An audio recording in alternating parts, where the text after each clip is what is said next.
दोस्तों आज हम करने वाले हैं सोल लैंड 2 के एपिसोड 326 को फुल एक्सप्लेन। अगर आपने अभी तक इसके पिछले पार्ट को नहीं देखा है तो एक बार देख लेना, वह सभी चैनल पर अवेलेबल है। इस एपिसोड की स्टार्टिंग में सभी लोग स्टार लो एम्पायर की तरफ चले जाते हैं, लेकिन 2 घंटे के बाद उन्हें स्टार लो एम्पायर की कुछ लेजेंड्स रोकते हैं। इसलिए उन सभी लोगों को अपनी रियल आइडेंटिटी को रिवील करना पड़ता है। और जिन लोगों ने युहाओ और बाकी सभी लोगों को रोका था, उन्होंने यहाव को यह कहा था कि पूरे वेस्टर्न बॉर्डर अभी लॉक्ड है और कोई भी लोग अंदर या बाहर नहीं कर सकते हैं। अगर उन लोगों ने यहाँ से उड़ने की कोशिश करा तो उन लोगों के ऊपर अटैक भी हो सकता है।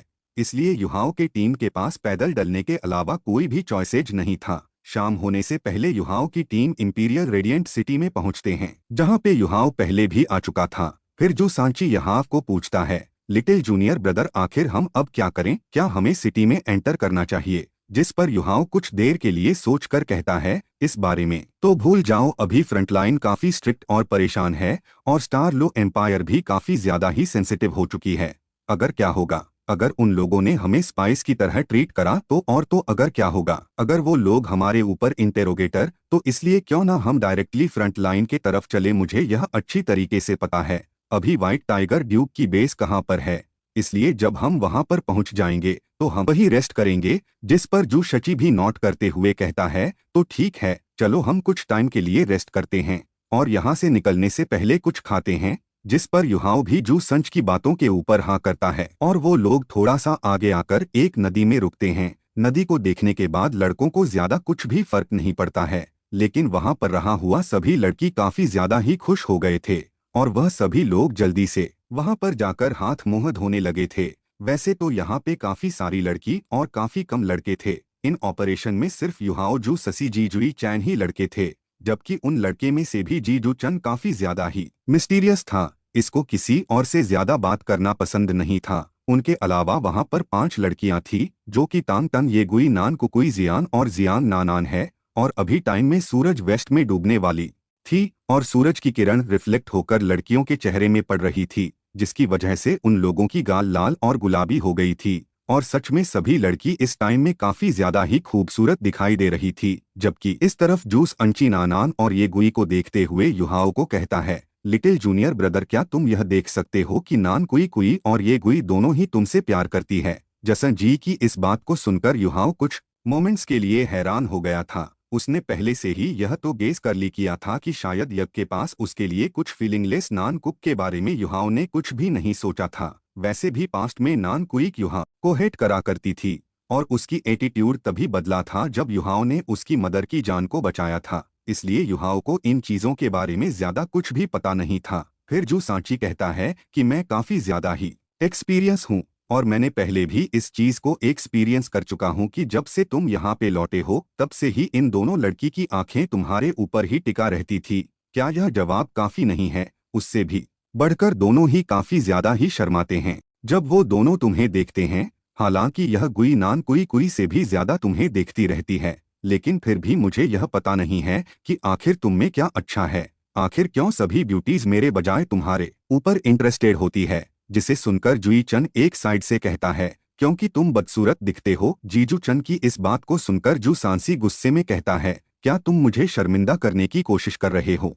क्या तुम्हें मुझसे लड़ना है? जिसे सुनकर जुई चन अपने हाथों को घुमाते हुए शोट को बाहर निकालता है और वो कहता है कि क्या तुम मेरे साथ खेलना चाहते हो? फिर जू सांची कहता है, मैं तुमसे बिल्कुल भी नहीं डरता लिटिल जूनियर ब्रदर। जबक यहाँ पे एक नदी है तो यह नेचुरल बात है कि यहाँ पे काफी सारे मछलियाँ भी होंगे। क्यों ना तुम हमारे लिए फिश सूप बनाओ? मुझे पता है कि तुम इसमें कितना ज्यादा अच्छे हो। तुमने काफी लंबे टाइम से कुकिंग स्किल को नहीं दिखाई है, जबकि तुम्हारे पास अब शोफ करने की मौका है, तो चलो जाओ एम और ले लो। जिसे सुनहो यहाँ पूछता है कि क्या तुम ब्रदर जू चन के साथ लड़ाई करने वाले हो? तो जू सची भी कहता है कि नहीं, मैं बस इसे ठिकाना लगाना चाहता हूँ। मेरे पास अब ऑलरेडी 7th सल रिंग भी आ चुका है, इसलिए अब मैं इससे नहीं डरता। वर्ल्ड जू चन, आज तुम बस यह देखना कि मैं तुम्हें आज कैसे ठिकाना लगाता हूँ। चलो हम दूसरी तरफ जाकर लड़ाई करते हैं। और अगर बात किया जाए तो हमेशा जू सांची जू चैन को अवॉइड करता था, लेकिन आज थोड़ा सा अलग हुआ था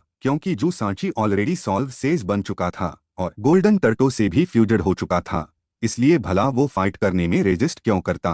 और जू चन ने भी यह कभी भी नहीं सोचा था कि जू सनज इतना आसानी के साथ उसके साथ लड़ाई करने के लिए मान जाएगा। फिर जुई चन तुरंत ही वहां से फाइट करने के लिए चले जाता है, जिसे देखकर युहाओ की फेस में हेल्पलेस साइन दिखाई देती है और वह पीछे मुड़कर नदी की तरफ बढ़ने लगता है। और भाई लोग, अगर बात किया जाए तो अगर यहाँ पे तांग उटंग नहीं होती तो युहाओ कभी भी यहाँ पे मछलियाँ पकाने के लिए तैयार नहीं होता। ऐसा नहीं है कि वो दूसरे लोगों के लिए खाना पकाना नहीं चाहता था, बस बात सिर्फ इतना ही था कि ये गुई और नान कुक को डोट इससे गलतफहमी भी हो सकती थी। लेकिन अभी की चीजें काफी ज्यादा ही अलग थी।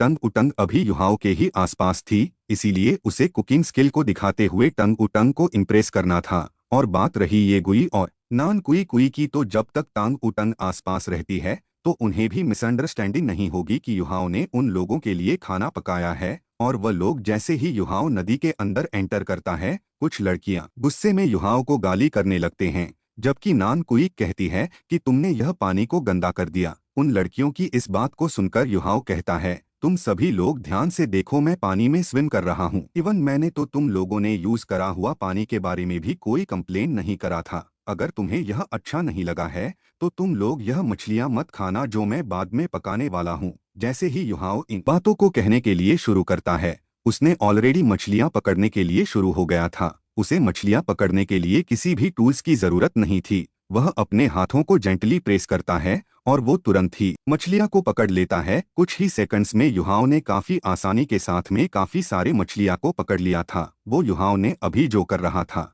इसे देखकर पांचों लड़कियां काफी ज्यादा ही हैरान होती है और वो मछलियों को पकड़ने के बाद एक साइड में आकर अपने लाइफ गार्डिंग ब्लेड को यूज करता है। पांचों लड़कियां, जिनमें से तांग उटांग भी शामिल थी, सभी लोग उसे देखकर काफी ज्यादा ही हैरान हो गए थे।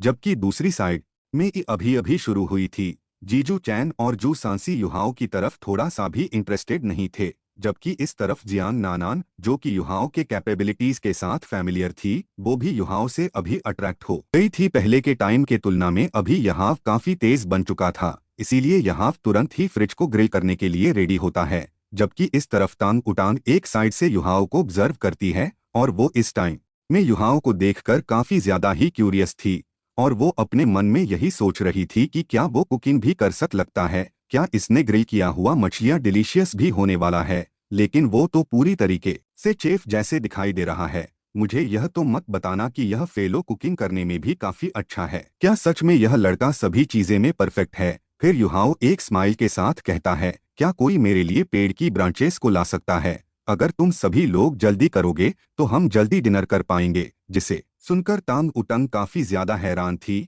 क्योंकि तांग उटंग के रिएक्ट करने से पहले ये गुने ऑलरेडी यह कह चुकी थी, मैं करूंगी। इतना कहने के बाद ये गुई ऑलरेडी वहां से पेड़ के तरफ जाने लगी थी। फिर नानकुई तांग उटंग की तरफ देखती है, जो कि हिल भी नहीं रही थी और वो थोड़ा सा हैरान भी थी। इसलिए नानकुई अपने मन में कहती है कि क्या सच में उसने अपनी मेमोरीज को खोई है? आखिर उसने सिस्टर ये गुई के एक्शन में क्यों रिएक्ट नहीं करा था? और भाई लोग, सच तो यही था कि तांग उटांग ने अंदर ही अंदर रिएक्ट करी थी। जब ये गुई युहाओ को हेल्प करने के लिए जाने वाली थी तो तब तांग उटांग थोड़ा सा ये गई भी स्लो नहीं थी। काफी जल्द ही वो भी काफी सारे ब्रांचेस को लेकर युहाओ को देती है। फिर जियांग नानान हंसते हुए कहती है, युहाओ देखकर ऐसा लगता है कि सिर्फ तुम्हें ही यह पता है कि आखिर मछलियों को कैसे पकाते हैं। तुम हमेशा सेम रेसिपी को यूज करते हो जब तुम्हें ट्रीट देना होता है। क्या तुम्हारे पास कुछ नई रेसिपीज नहीं है? जिस पर युहाओ भी कहता है, मैं वेजिटेबल्स को भी बना सकता हूँ, लेकिन इस एरिया में हमें ग्रीन वेजिटेबल्स कहाँ पे मिलेंगे? मैं बाद में सभी लोगों के लिए कुछ रेशंस बनाऊंगा, उससे पहले हम सभी लोग कुछ खाते हैं। सीनियर सिस्टर, जब मैं छोटा था तो तब मेरी फैमिलीज काफी ज्यादा ही गरीब थी। हम सिर्फ कुछ ही चीजें को कभी कभी खा पाते थे, इसलिए मैं इसके अलावा दूसरी डिशेस को बनाने में ज्यादा अच्छा भी नहीं हूँ। और जब मैं छोटा था मेरे लिए मछलियाँ खाना ही काफी ज्यादा ही रेयर बात होती थी। गाय युहाओ ने इन बातें को काफी नेचुरल तरीके से कहा था, इसलिए तांग उटांग भी युहाओ की बातों में रिएक्ट करती है। उसे युहाओ के लिए थोड़ा सा बुरा में महसूस हो रहा था, इसीलिए तांग उटंग सीक्रेट अपने मन में सोचती है कि सच में यह जब छोटा था तो इसकी लाइफ सच में काफी ज्यादा ही टफ था। आखिरकार मुझे उसके लिए क्यों बुरा लग रहा है? आखिर मुझे क्यों सैड महसूस हो रहा है? तांग उटंग तो ऐसे ही इन्हीं सारी बातों के बारे में सोच रही थी, जबकि इसी के साथ हमें युहाओ को दिखाया जाता है जो मछली को पकाने के लिए पूरी तरीके से तैयार था। लेकिन युहाओ मछलियां को पकाने के लिए ज्यादा जल्दबाजी भी नहीं करता है, और जब वो जू सांसी और जू चन की तरफ देखता है तो वो दोनों काफी खतरनाक तरीके से लड़ रहे थे।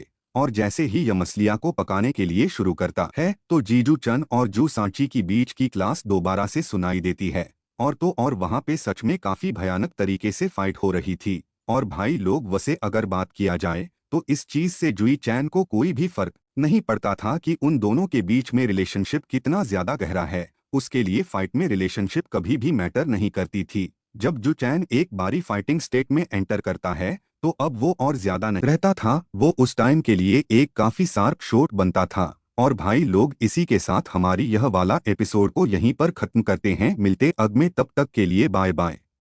10